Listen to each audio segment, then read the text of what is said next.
Hi, this is Hasib. Welcome to TechLoop. Today's video is about how to make a bootable USB drive on Windows.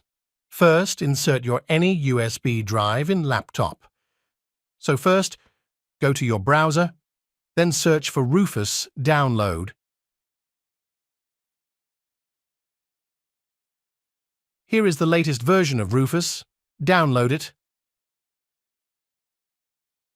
Go to Download folder.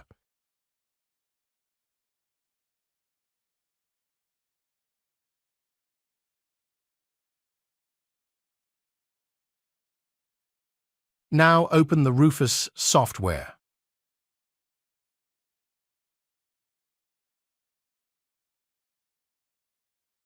Now the most important thing before start, first we need to know the partition style of the device which we will install the Windows.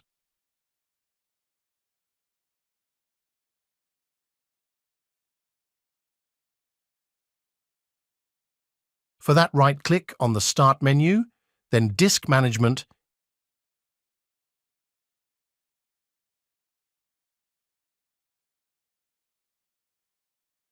In the Disk Management, right-click here, then go to Properties,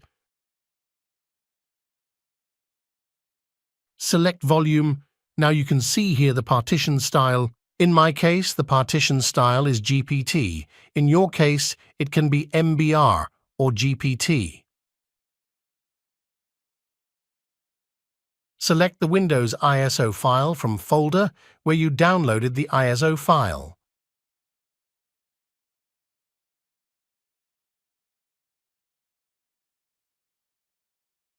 Keep this option as it is. Now select the partition scheme GPT because my partition style is GPT. Now left everything as it is and click the Start button. Click OK. Click OK. It will format your USB drive and boot the ISO file.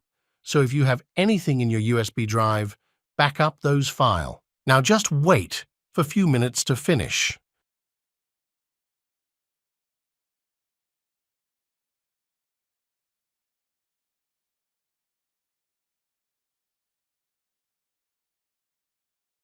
Now you can see the USB drive is ready for use. If this video helpful for you, please subscribe the channel and hit the like button. Thank you.